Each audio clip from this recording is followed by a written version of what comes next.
آپ بھول جاتا ہے, اپنی میں بھول جاتا ہے. وہ اپنے دنیا کے جو مشاغل ہیں ان کو پھر وہ ایک سائڈ میں کر لیتا ہے. اس کو کوئی فرق نہیں پڑتا اس کا کیا حلیہ ہے, اس کی کیا وہ ہے. اس کو یہ فرق پڑتا ہے کہ میں جو بھی کام کروں نا وہ محسن کے درجے پہ کروں, ایکسیلنس کے لیول پہ کروں. اللہم ربنا جعلنا منہم. تو اللہ واللہ بما تعملون بصیر, کہ اللہ کو بہرحال ان سب کی خبر ہے, بہت اچھی طرح اللہ جانتا ہے, کیونکہ وہ تو دل کے بھید بھی جانتا ہے نا کہ کس نیت سے کیا کام کیا ہے. اگلی آیت دیکھتے ہیں 272. لیس علیک ہداہم ولکن اللہ یہدی من یشاء وما تنفقوا من خیر فلانفسکم. لیسا نہیں, علیکا آپ پر, ہداہم ان کی ہدایت, ولیکن اور لیکن, اللہ اللہ یہدی ہدایت دیتا ہے, من یشاء جسے وہ چاہتا ہے, و اور ما جو, تنفقو تم خرچ کرو گے, من سے مال, پس تو, لی اپنے واسطے, انفسکم یعنی تمہارے اپنے واسطے ہے, و اور ما نہیں, تنفقونا خرچ کرو, الا مگر, ابتغاء حاصل کرنا, شوق رکھنا, وجہ اللہ اللہ کی رضا, و اور ما جو, تنفقو تم خرچ کرو گے, من سے, خیرین مال سے. یہاں پہ خیر کے لفظ کو انڈر لائن کریں, مال کے لیے لیا گیا خیر, ٹھیک ہے, مال کے لیے لیا گیا. جو بھی تم خیر میں سے خرچ کرو گے, مال میں سے, یوفا پورا ملے گا, الیکم تمہیں, و اور انتم تم, لا تظلمون نہ زیادتی کی جائے گی تم پر. رواں ترجمہ پڑھ لیتے ہیں. اے پیغمبر صلی اللہ علیہ وسلم, ان کافروں کو راہ راست پر لے آنے کی آپ کی ذمہ داری نہیں ہے, لیکن اللہ جس کو چاہتا ہے,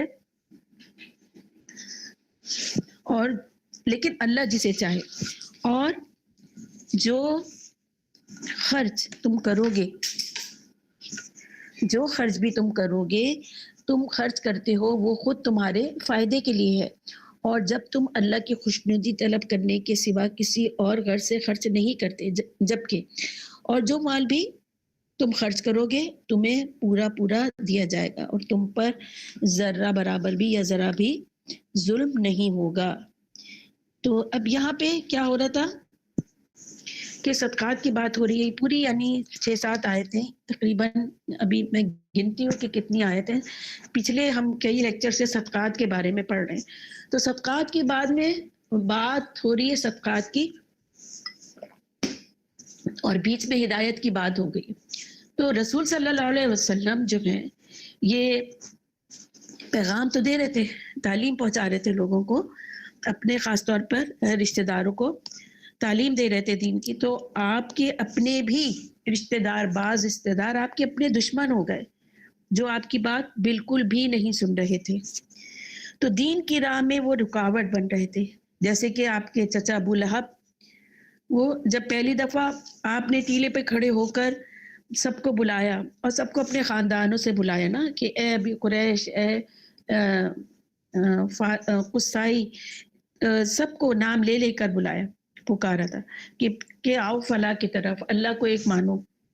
تو آپ نے اپنے خاندان والوں کو واعظ کیا, اور ابو لہب نے کیا کہا, تبن لکا, کہ یعنی تمہاری بربادی ہو, تمہارے ہاتھ ٹوٹے, نہیں سوری, بربادی ہو. کیا تم نے ہمیں اس لیے بلایا تھا کہ یہ کہلواؤ کہ لا الہ الا اللہ؟ جبکہ عرب میں کیا تھا, چچا بھتیجے کا رشتہ بہت زیادہ قریبی مانا جاتا تھا, اور چچا باپ کی طرح ہوتا تھا, بہت زیادہ عرب میں معروف رشتہ تھا. لیکن ابو لہب نے کیا کیا حضور صلی اللہ علیہ وسلم کے ساتھ, کہ ظلم کیا. جہاں بھی آپ جاتے تھے, عکاس کے میلے میں آپ کہتے تھے نا, قولوا لا الہ الا اللہ تفلحون, کہ کہو لا الہ الا اللہ فلاح پا جاؤ گی.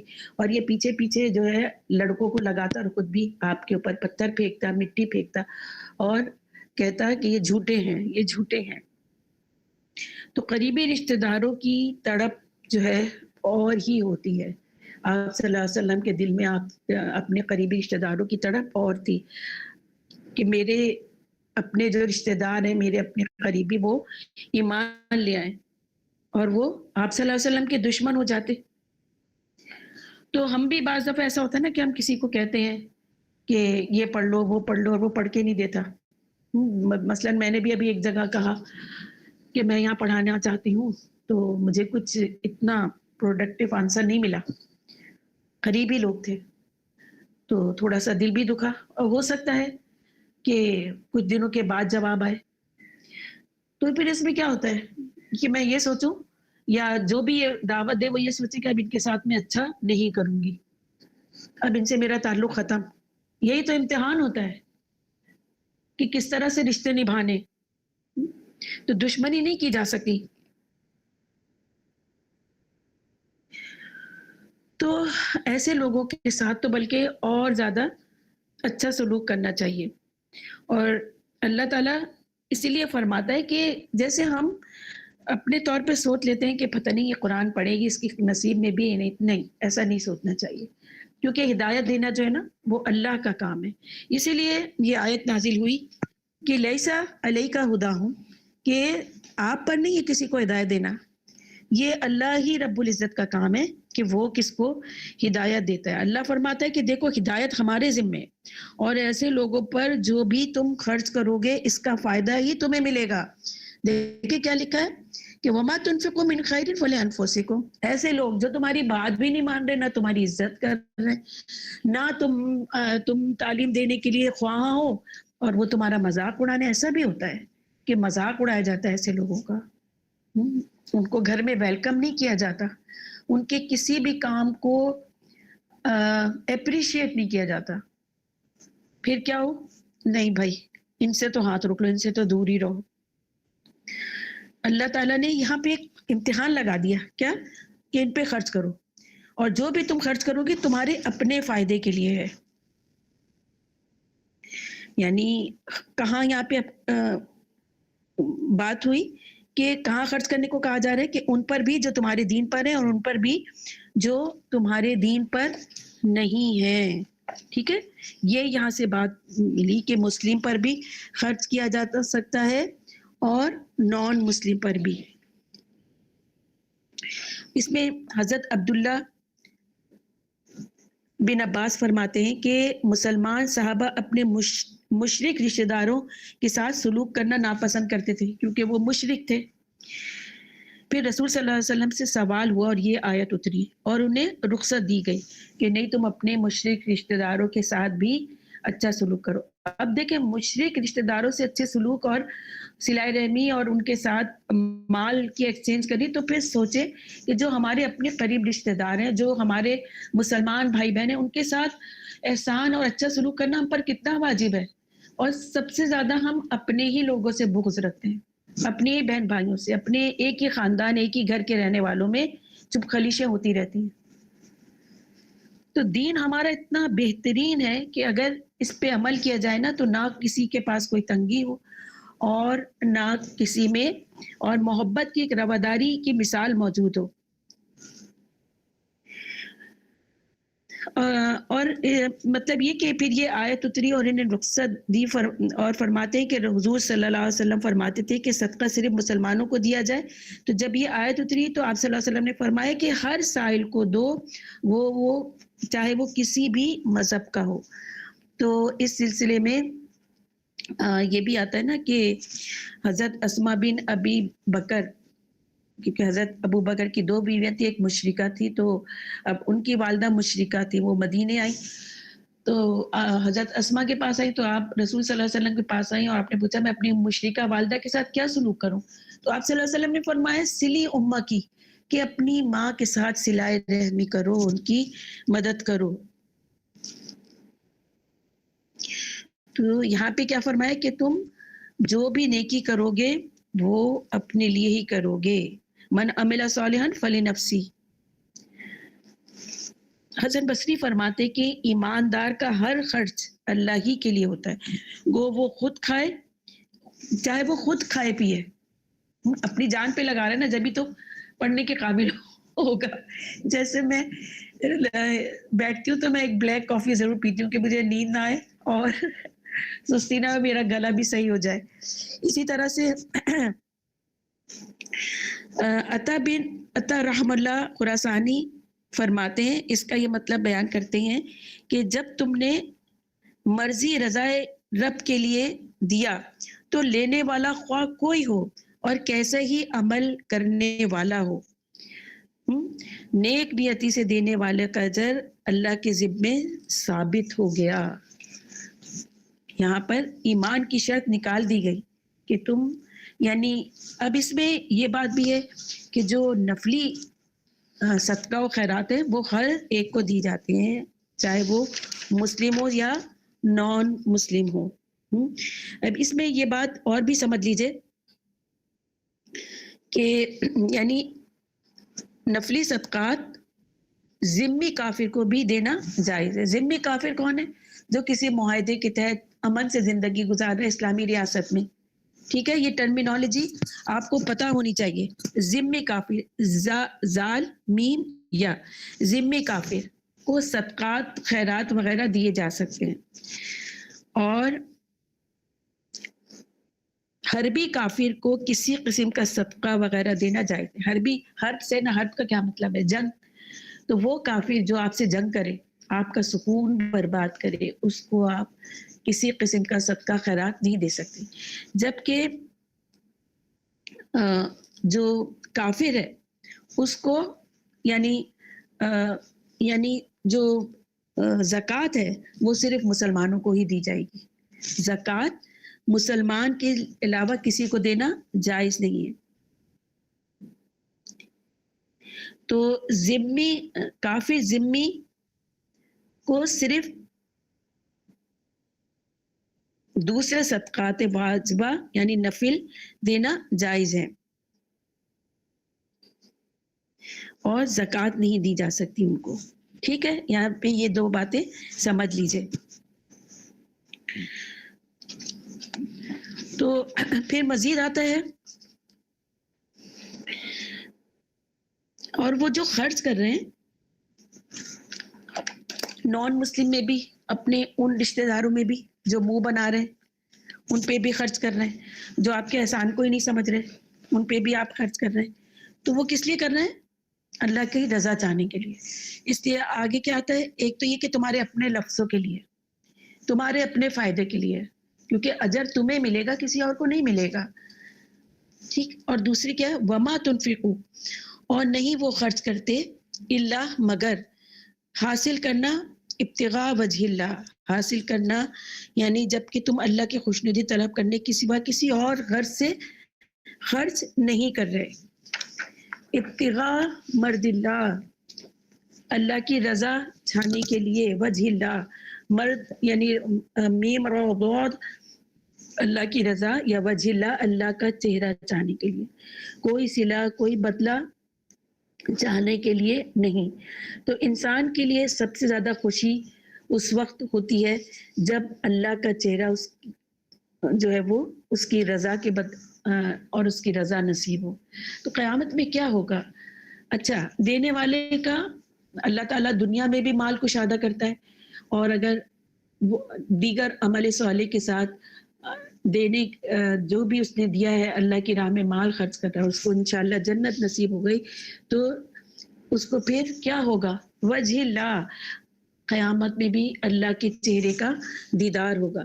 تو جنتیوں کو جنت پہ جب جنت نصیب ہوگی تو ان کا جنت کی نعمتوں میں سب سے بڑی خوشی اللہ کے چہرے کا دیدار ہوگا. ہاں، یعنی اللہ تعالیٰ پوچھے گا نا کہ یہ تمہارے لیے کافی ہے، مفہوم بتا رہی ہوں. تو کہیں گے کہ ہاں میرے رب، تو نے اتنا کچھ تو دے دیا ہمیں جنت میں. تو اللہ پوچھے گا کہ کیا اور کچھ بھی چاہیے؟ تو کہیں گے کہ اللہ تو نے اتنا تو دے دیا. پھر اللہ کہے گا کہ کیا تمہیں میرا دیدار نہیں چاہیے؟ تو پھر پردہ ہٹے گا اور اللہ کا دیدار ہوگا. تو اللہ تعالیٰ ایسے لوگوں کو جو یہ خرچ کریں گے، اس آیت کی دلیل وما تنفقون الا ابتغاء وجہ اللہ، کہ تم اللہ کی خوشنودی طلب کرنے کے سوا کسی اور غرض سے طلب نہیں کر رہے، اپنی واہ واہ کرنے کے لیے، اپنے آپ کو اچھا ثابت کرنے کے لیے، دنیا کی نظر میں اچھا بننے کے لیے نہیں، صرف اللہ کا چہرہ چاہنے کے لیے اللہ کی رضا. وجہ اللہ میں جو اس کی مانوی حیثیت یعنی اس کی ایک فزیکل اپیرنس کیا ہے کہ اللہ کا چہرہ نصیب ہوگا اور پھر اللہ کی رضا دنیا میں بھی اور آخرت میں بھی نصیب ہوگی. جیسے حدیث میں آتا ہے نا انکم سترون ربکم کما ترون ھذا القمر. حضرت ابن جریر بن عبداللہ رضی اللہ تعالیٰ عنہ فرماتے ہیں کہ ہم نبی کریم صلی اللہ علیہ وسلم کے پاس تھے. آپ نے 14ویں رات کے چاند کی طرف دیکھا اور فرمایا بے شک تم اپنے رب کو اسی طرح دیکھو گے جیسے اس چاند کو دیکھ رہے ہو. لا تدومون فی رؤیتہ، اسے دیکھنے میں تمہیں کوئی دشواری نہیں ہوگی، اتنا قریب تم اللہ کا چہرہ دیکھو گے. اور وجہ میں یعنی چہرہ، اس کی رضا بھی شامل ہے اس میں، کہ اس کی رضا بھی اس میں شامل ہوگی. اللہم ربنا جعلنا اس کی نظروں میں اچھا بننے کے لیے، لوگوں کی نظروں میں اچھا بننے کے لیے نہیں. وما تنفقوا من خیر یوفى الیکم، آیت دیکھیے. وما تنفقوا، اور جو مال بھی من خیرین، مال میں سے تم خرچ کرو گے پورا پورا دیا جائے گا. یوفا، وفا سے ہے، وفا کا مطلب پورا پورا دینا، اور وفا وفات سے بھی ہے نا کہ اللہ تعالیٰ پوری روح کھینچ لیتا ہے. ملک الموت اللہ کے حکم سے پوری روح کھینچتی ہے، کوئی ایک روح کا کچھ حصہ بھی جسم میں باقی نہیں رہتا. اسی سے وفات ہے نا، تو پورا پورا بدلہ دیتا ہے اللہ تعالیٰ. بلکہ اس کی شان کیا ہے کہ بڑھا کے دیتا ہے. ہم نے پہلے بھی انفاق فی سبیل اللہ کی آیتیں پڑھی جس میں ایک کا بدلہ 7 گنا، 7 سے 700 گنا، اور پھر 7 لاکھ، اور پھر مزید کئی گنا. لہٰذا وہ پورا پورا دے گا، اس میں کچھ کمی نہیں ہوگی. یعنی فائدہ ہی فائدہ ہے. کس کو فائدہ ہے؟ آیت میں دیکھیں فلی انفسکم، کہ تمہارا اپنا فائدہ ہے اس میں، تمہارا اپنا فائدہ ہے اس میں. اللہ کو کس فائدے کی حاجت روا ہے؟ تمہاری اپنی ذات کو دنیا میں بھی اور آخرت میں بھی فائدہ ملے گا. دنیا میں مال دیا ہوا پورا پورا واپس آئے گا، دنیا میں بھی اللہ ایسے شخص کو غنی کر دیتا ہے، کچھ بھی کمی نہ ہوگی، اور آخرت میں بھی جنت اور اللہ کا دیدار نصیب ہوگا.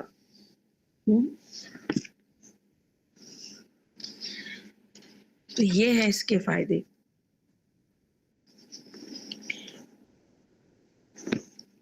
اسی طرح سے ایک اور حدیث ہے بخاری مسلم کی حدیث میں آیا کہ ایک شخص نے ارادہ کیا کہ آج رات میں صدقہ دوں گا، لے کر نکلا اور چپکے سے ایک عورت کو دے کر چلا آیا. صبح لوگوں میں باتیں ہونے لگی کہ آج رات کو کوئی شخص اس بدکار عورت کو خیرات دے گیا. اس نے بھی سنا اور اللہ کا شکر ادا کیا، یعنی چپ چاپ بھائی اس نے سنا اور شکر ادا کیا اللہ کا. پھر اپنے جی میں کہا کہ آج رات اور صدقہ دوں گا، لے کر چلا اور ایک شخص کی مٹھی میں رکھ کر چلا آیا، یعنی چپ چاپ. صبح سنتا ہے کہ لوگوں میں چرچا ہو رہا تھا کہ آج شب ایک مالدار کو کوئی صدقہ دے گیا، یعنی مالدار کو اس نے صدقہ دیا. یہ سوچیں آپ، پہلے کیا ہوا، ایک بدکار عورت کو چپ چاپ صدقہ دیا، پھر ایک مالدار کو چپ چاپ صدقہ دیا. تو لوگوں نے چرچا کی کہ تو مالدار کو صدقہ دے گیا. اس نے پھر اللہ کی حمد کی اور ارادہ کیا کہ آج رات کو تیسرا صدقہ دوں گا، تو دے آیا. دن کو پھر معلوم ہوا کہ وہ چور تھا جس کو اس نے صدقہ دیا. کہنے لگا اللہ کی تعریف ہے.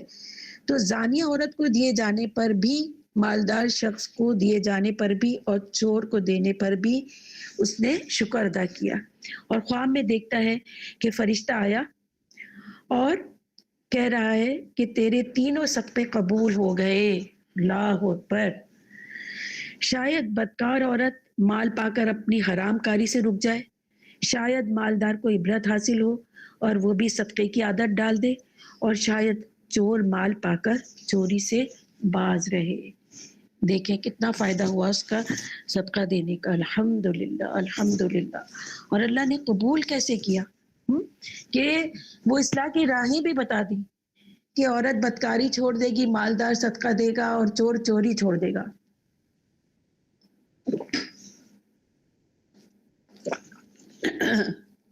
سبحان اللہ. اب یہ بتایا جا رہا ہے کہ کس کس کو دیں صدقہ. جو ایک پہلے لسٹ بتائی گئی تھی ہم نے پہلے پارے میں بھی پڑھی کہ مال خرچ کرو وبالوالدین احسانا یعنی والدین پہ احسان, اور پھر مال خرچ کرو ذوی القربى والیتامى والمساکین وابن السبیل والسائلین وفی الرقاب بھی آتا ہے. یعنی یہ ایک لسٹ بتا دی گئی جن پہ خرچ کرنا ہے. اب یہاں پہ ایک بہت ہی چنندہ لوگوں کا گروہ بتایا جا رہا ہے جس پہ کہ خرچ کرنا ہے. یہ جو صدقات ہیں اب ایک خاص گروپ آ رہا ہے جس پہ خرچ کرنا ہے. پیچھے بھی ایک خاص گروپ تھا جو بتا دیا گیا, لیکن یہ ایکسکلوزیولی بتایا جا رہا ہے کہ کس پر خرچ کرنا ہے. تو اس میں آ جاتے ہیں اصحاب صفا. اصحاب صفا کون تھے؟ جو ہر وقت علم حاصل کرتے تھے نبی صلی اللہ علیہ وسلم سے, اور ان کا کام تھا کہ قرآن کریم حفظ کرتے, نبی صلی اللہ علیہ وسلم کی احادیث لکھتے. اس سلسلے میں وہ دن رات کام کرتے تھے. یعنی ان کے پاس پہننے کے کپڑے تک نہیں تھے, اوپر سے چادر باندھتے اور نیچے سے پھر وہ کسی طرح سے ایڈجسٹ کر کے اپنا سطر چھپاتے. کھانے کے لیے ان کے پاس پیسے نہیں تھے. اپنی زندگی انہوں نے اپنے گھر بار چھوڑ کے علم حاصل کرنے میں لگا دی تھی. تو یہ اصحاب صفا اور مہاجرین جو کہ اپنے سارا گھر بار, رشتے دار, بیوی, بچے اور اپنا مال تجارت, اپنا کام کاج سب کچھ چھوڑ کے آئے تھے, جو دنیاوی تعلقات کاٹ کر ہجرت کر کر وطن چھوڑ کر اللہ کی رضا حاصل کرنے کے لیے رسول صلی اللہ علیہ وسلم کی خدمت میں آ گئے تھے, جن کے معاش کا کوئی ایسا ذریعہ نہیں تھا جو انہیں کافی ہو, اور نہ وہ سفر کر سکتے تھے نہ وہ اپنی روزی حاصل کر سکتے تھے. ایسے لوگوں کے لیے یہ خرچ کرنے کے بارے میں کہا گیا ہے. تو آیت کو پڑھتے ہیں. للفقراء الذین احصروا فی سبیل اللہ. للفقراء تنگ دستوں کے لیے, الذین جو احصروا رکے ہوئے ہیں,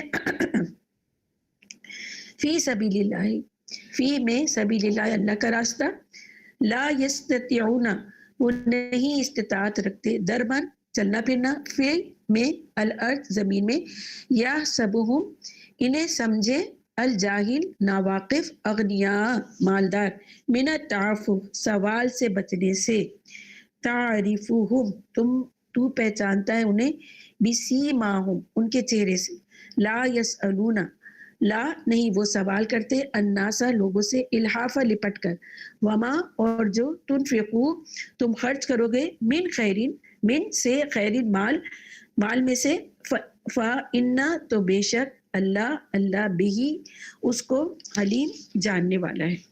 تو یہ فقراء جو تھے اصحاب صفا اور مہاجرین جو لوٹے پٹے آئے تھے زمین میں, ان کے بارے میں بتایا جا رہا ہے کہ ان کے اوپر خرچ کرنا ہے. سورۃ الحشر میں بھی آتا ہے نا, للفقراء الذین مہاجرین الذین اخرجوا من دیارہم واموالہم یبتغون فضلا من اللہ ورضوانا وینصرون اللہ ورسولہ اولئک هم الصادقون.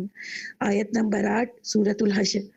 یعنی ان فقراء کے لیے مال فہم سے, یہ خاص طور پہ ان تنگ دست مہاجروں کے لیے جو نکال دیے گئے اپنے گھروں سے, اپنے اموال سے, وہ اللہ کے فضل اور اس کی رضا کے متلاشی ہیں اور اللہ اور اس کے رسول کی مدد کر رہے ہیں. یہی لوگ ہیں جو سچے ہیں. اور آیت میں دیکھیے, دربن فی الارض, دربن فی الارض کہ وہ استطاعت نہیں رکھتے زمین میں چلنے پھرنے کی, یعنی روزگار تلاش کرنے کی, تجارت کرنے کی استطاعت وہ نہیں رکھتے. ان کے بارے میں آیا دربن فی الارض, مسافرت کے لیے. تو اب کیا ہے کہ ان میں سے ان کے حال سے جو لوگ ناواقف ہیں وہ ان کے لباس اور ظاہری حال اور گفتگو سے انہیں مالدار سمجھتے ہیں. تو وہ کیا ہے کہ وہ مالدار نہیں ہے, وہ پیچھے پڑ کے نہیں مانگتے لوگوں سے. لا یحسبہم الجاہل کہ جاہل یعنی ناواقف لوگ ان کو کیا سمجھتے ہیں, مالدار, کیونکہ وہ اپنا لباس صاف ستھرا رکھتے ہیں, اچھی حلیہ میں رہتے ہیں اور کسی سے مانگتے نہیں ہیں. یعنی کہ یہ سوال کرنے والے نہیں ہیں. یہ مسکینوں میں سے ہیں لیکن یہ مانگتے نہیں ہیں.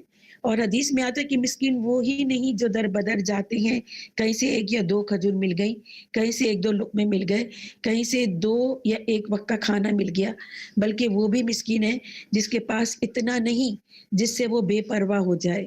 اس نے اپنی حالت بھی ایسی نہیں بنائی جس سے وہ ہر شخص اس کی ضرورت کا احساس کرے اور کچھ احسان کرے. یعنی وہ اپنی حالت وہ اتنے کیا کہنا چاہیے, کسی کا احسان لینا نہیں چاہتے, باوقار ہوتے ہیں کہ مانگنا اپنی توہین سمجھتے ہیں, تو وہ سوال کرنے کے عادی نہیں ہوتے. تو انہیں ان کی حالت سے صرف وہی شخص جان سکتا ہے جو صاحب بصیرت ہو. صاحب بصیرت پر ان کے حال مخفی نہیں رہتا. جیسے کیا ہے, سیماہم فی وجوہہم, کہ وہ ان کی نشانیاں ان کے چہروں سے پہچان لیتے ہیں. یار ہے نا, تعریفوں بھی سیماہم, تو پہچانتا ہے انہیں ان کے چہروں سے, ان کے چہرے سے ان کی کچھ علامات سے پتہ چل جاتا ہے کہ یہ وہ لوگ ہیں جن کے پاس اپنے آپ خرچ کرنے کے لیے مال نہیں ہے, لیکن وہ سوال کرنے کے مانگنے کے عادی نہیں ہوتے. ان کے لب و لہجے سے تم انہیں پہچان لو گے, کیونکہ حدیث میں آتا ہے کہ مومن کی دانائی سے بچو, وہ اللہ کے نور سے دیکھتا ہے. اللہ کے نور سے پھر وہ لوگوں کو بھی پہچانتا ہے نا, تو وہ ان لوگوں کو پہچانتا ہے. تو اس میں اہل بصیرت کے لیے نشانی ہے کہ یہ لوگ کسی پر بوجھل نہیں, کسی سے ڈٹائی کے ساتھ سوال نہیں کرتے, نہ اپنے پاس ہوتے ہوئے کسی سے کچھ طلب کرتے ہیں. جس کے پاس ضرورت کے مطابق ہو اور پھر بھی وہ سوال کرے تو وہ کیا ہوگا, الحافہ میں آ جائے گا کہ جو چمٹ کر لوگوں سے مانگتے ہیں. حضور صلی اللہ علیہ وسلم فرماتے ہیں کہ 1-2 کھجوریں اور 1-2 لقمے لے کر چلے جانے والے ہی مسکین نہیں, بلکہ حقیقتاً مسکین وہ ہے جو باوجود حاجت کے خودداری برتیں اور سوال سے بچیں, سوال نہ کریں. اس میں پھر کیونکہ قرآن جو دین اسلام ہے نا, وہ ایک وقار کا مذہب ہے. صحابہ جو ہے وہ کوڑا بھی گر جاتا تھا, جیسے رسول صلی اللہ علیہ وسلم جو چابک ہوتی تھی, جو کوڑا وہ بھی گر جاتا تھا تو خود ہی نیچے بیٹھ کر اپنے اونٹنی کو بٹھا کر پھر اٹھاتے تھے, کسی سے مانگتے نہیں تھے. تو مانگنا جو ہے وہ پسندیدہ نہیں ہے. تو اس قرآن نے کیا کہا ہے, لا یسألون الناس الحافا, کہ وہ لوگ جو ہیں اتنے باوقار ہوتے ہیں کہ وہ لوگوں سے چمٹ کر مانگتے نہیں, جیسے فقیر مانگتے ہیں نا پیچھے ہی لگ جاتے ہیں. تو اس میں آتا ہے کہ قبیلہ مزینہ کی کہ ایک شخص کو ان کی والدہ فرماتی کہ تم بھی جا کر رسول صلی اللہ علیہ وسلم سے کچھ مانگ لاؤ جس طرح اور لوگ جا کر لاتے, کیونکہ آپ کے پاس لوگ آتے تھے, اپنے صدقہ خیرات جمع کرتے تھے اور لوگ آ کے پھر آپ لوگوں میں بانٹ دیا کرتے تھے. تو وہ فرماتے ہیں کہ میں جب گیا تو حضور صلی اللہ علیہ وسلم کھڑے خطبہ دے رہے تھے کہ جو شخص سوال سے بچے گا اللہ بھی اسے سوال سے بچا لے گا, یعنی جو مانگے گا نہیں اللہ بھی اسے مانگنے سے بچا لے گا. جو شخص بے پرواہی برتے گا اللہ تعالیٰ اسے فی الواقعہ بے نیاز کر دے گا, یعنی غنی کر دے گا, جسے پرواہ نہ ہو کہ پیسہ ہو.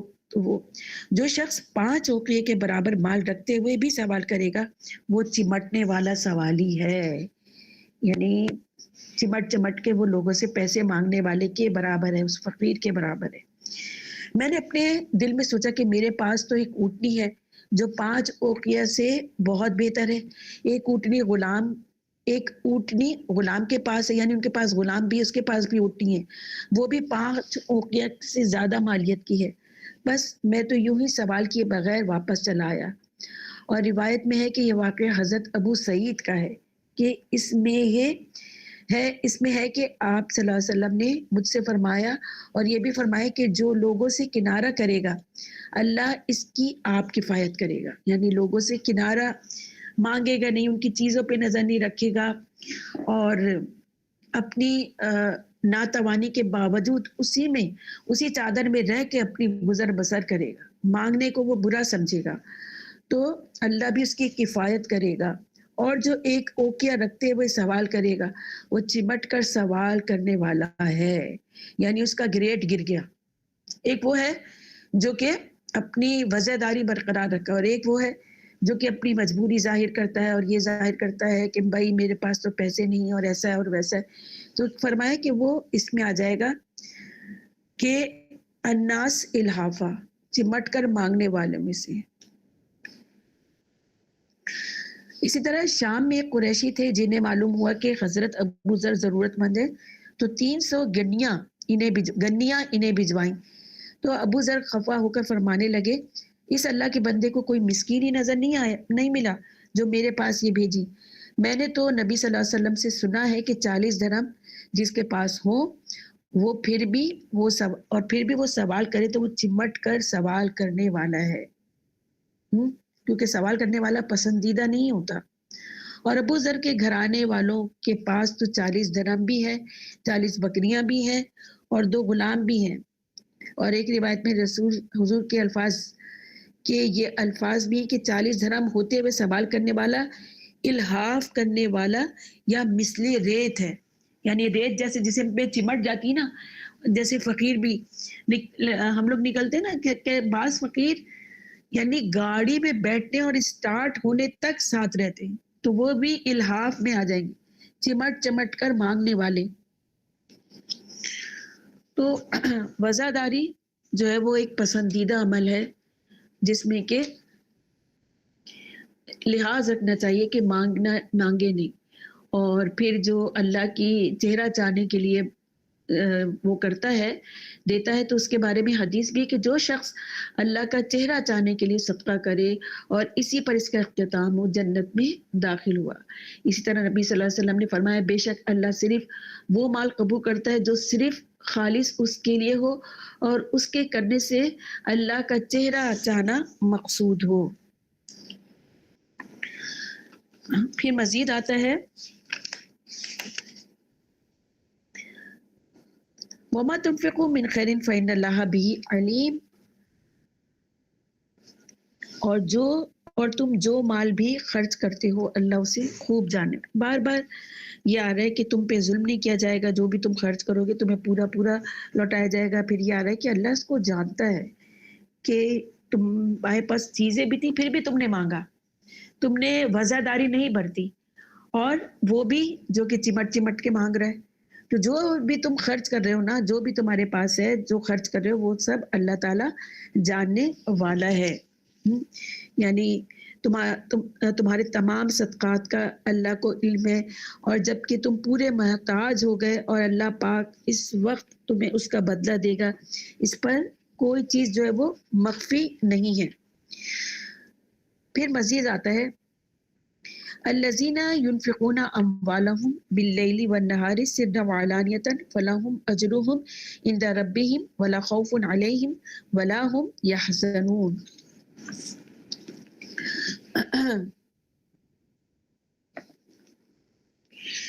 الذین جو لوگ ينفقون خرچ کرتے ہیں اموالهم اپنے مال باللیل رات میں والنہاری اور دن میں سرن پوشیدہ وعلانیتاً اور ظاہر فلاحم پس ان کے لیے اجرہم ان کا اجر ہے اندہ پاس ربہم ان کے رب کے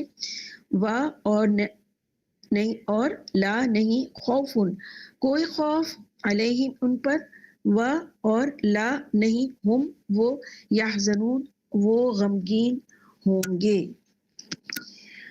تو اب اس میں بہت ہی خوبصورت ایک عمل بتایا گیا ہے کہ جو دن اور رات خرچ کرتے ہیں، یعنی انہوں نے اپنے خرچ کرنے کے ٹائمنگ بھی مخصوص رکھے ہوئے ہیں. سبحان اللہ، یعنی ان لوگوں کی تعریف ہو رہی ہے جو ہر وقت اللہ کے فرمان کے مطابق خرچ کرتے ہیں، اور یعنی ان کو پھر اجر ملے گا اور وہ نہ خوف میں ہوں گے نہ غم میں ہوں گے، بال بچوں کو کھلانے پر بھی انہیں ثواب ملے گا.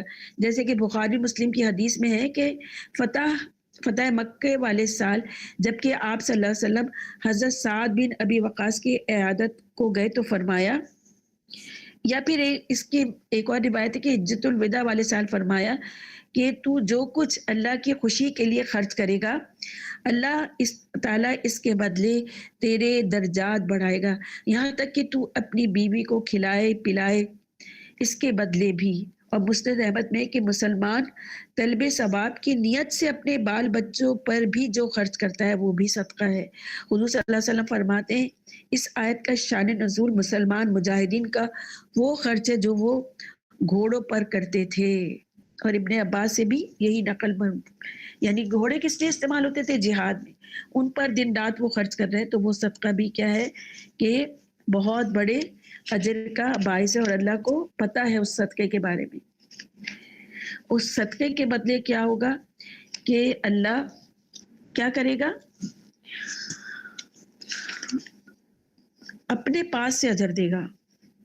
کتنی یہ بڑی بات ہے نا کہ اپنے پاس سے اجر دینا۔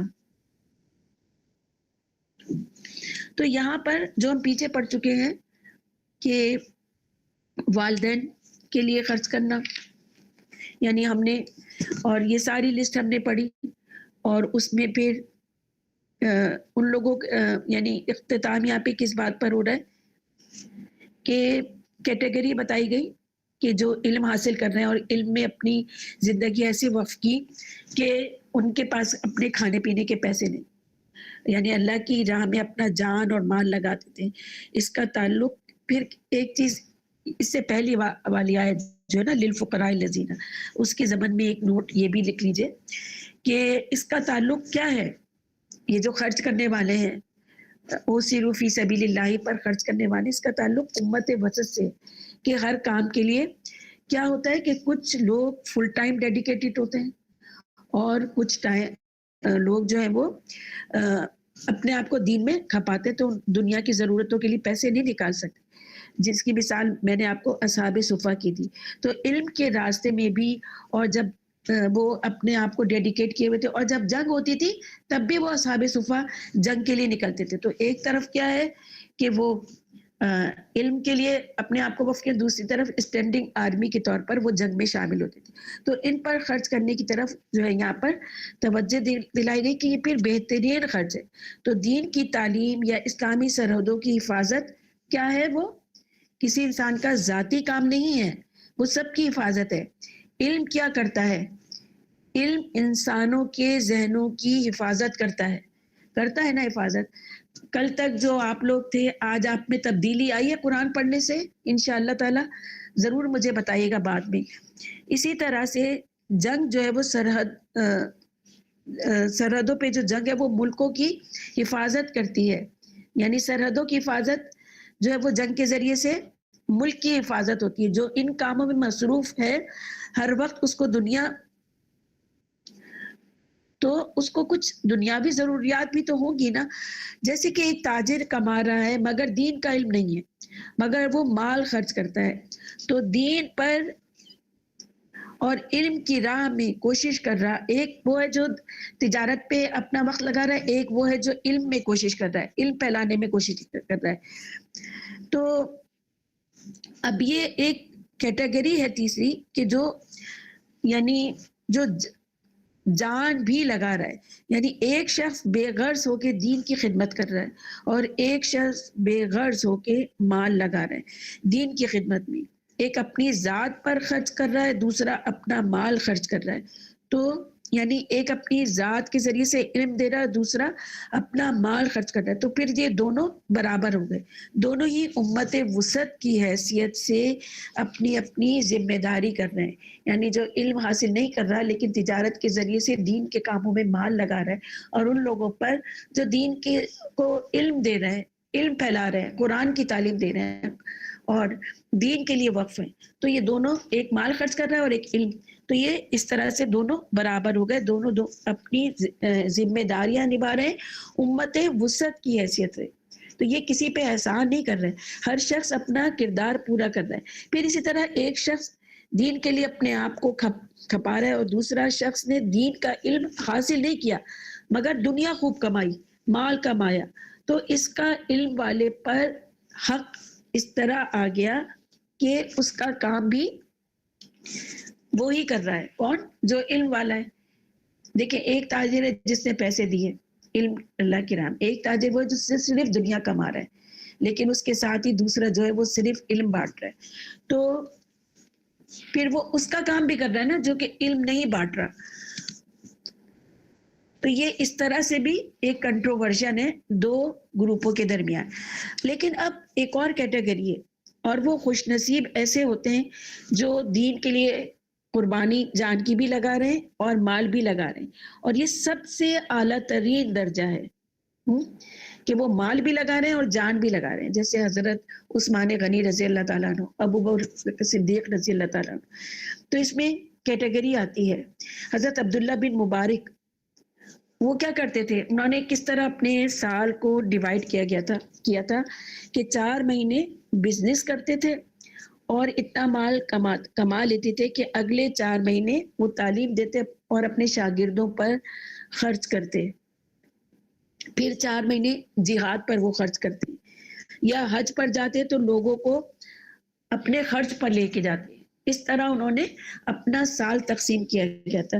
اس لیے ان کی وقت کی مینجمنٹ جو ہے وہ ایسی تھی کہ اللہ نے ان کو 4 مہینے کے کاروبار میں اتنی برکت ڈالی ہوئی تھی کہ وہ 4 مہینوں کی کمائی باقی 8 مہینوں میں پوری ہو جاتی، کیونکہ انہوں نے ڈیوائیڈ کیے ہوئے تھے نا کہ حج والوں کو لے کے جانا ہے، شاگردوں پہ خرچ کرنا ہے، جہاد میں خرچ کرنا ہے۔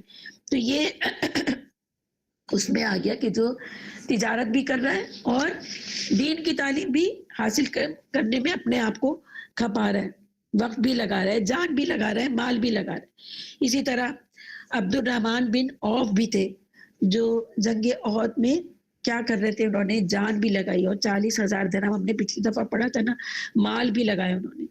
لیکن ہر شخص اس لائق نہیں ہوتا کہ وہ دونوں کام ایک ساتھ کرے۔ ہر شخص کی اپنی اپنی صلاحیتیں ہوتی ہیں نا، تو کچھ لوگ بس ایک ہی کام کر سکتے ہیں، یا وہ جان لگا سکتے ہیں یا مال۔ تو صلاحیتیں بھی نا فرق ہوتی ہیں۔ اللہ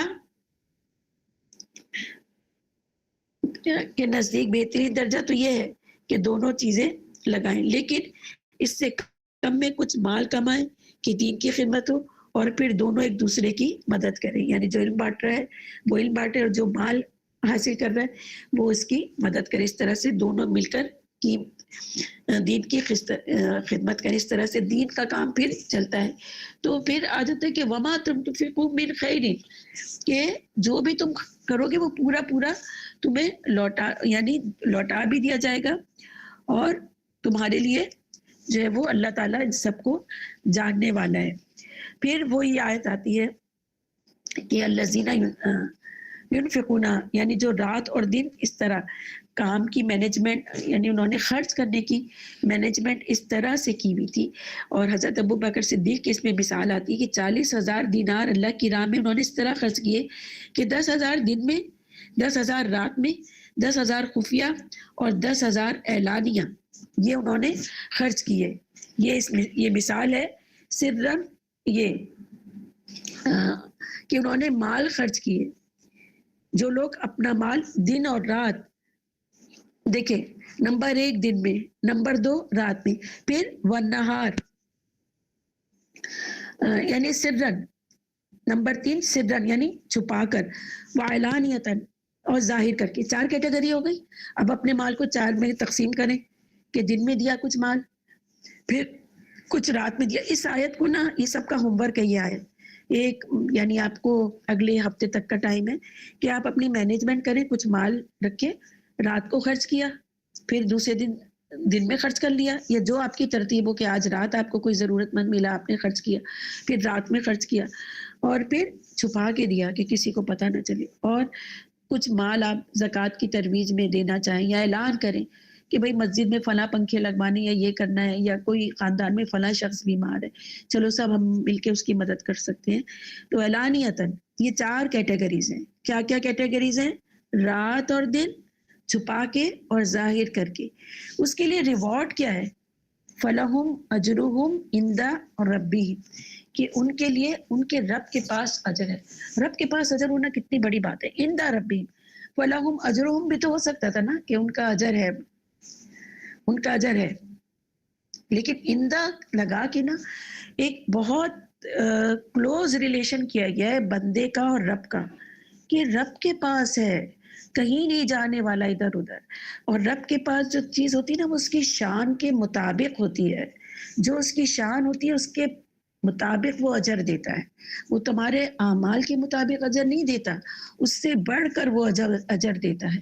یہ عندہ کا جو لفظ ہے نا، پاس، یہ پاس یعنی یہ ایک خوبصورتی ہے بندے اور اللہ کے ریلیشن بھی. مزید کیا آتا ہے؟ ایک تو اجر ہے اللہ کے پاس اس کی شان کے مطابق اور اس کے وعدے سچے ہوتے ہیں. پھر ولا خوف، اور نہ کوئی خوف ہوگا. خوف کس چیز کا ہوتا ہے عموماً؟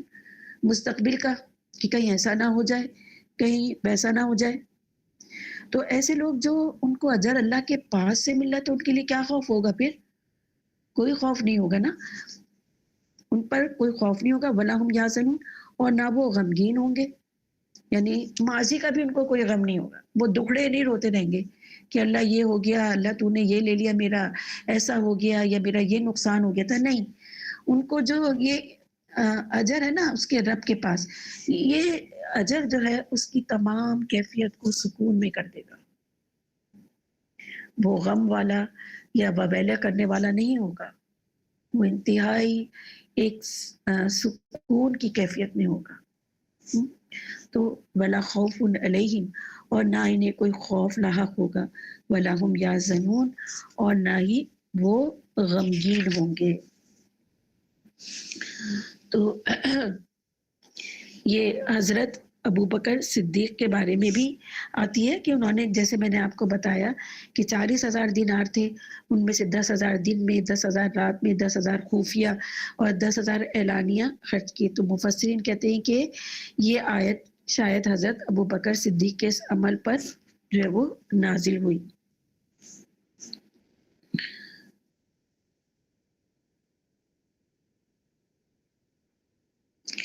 تو اطاعت الہی میں جو لوگ کہ جو مال ان لوگوں نے خرچ کیا، اس کا بدلہ قیامت کے دن وہ اپنے رب کے پاس پائیں گے، اور وہ وہاں پہ بہت جو ہے وہ مطمئن ہوں گے. انہیں کوئی ڈر نہیں ہوگا، انہیں کوئی غم نہیں ہوگا، اور انہیں کوئی خوف نہیں ہوگا. وآخر دعوانا ان الحمد للہ رب العالمین. سبحانک اللہم و بحمدک، نشہد ان لا الہ الا انت، نستغفرک و نتوب الیک. السلام علیکم و رحمۃ اللہ وبرکاتہ.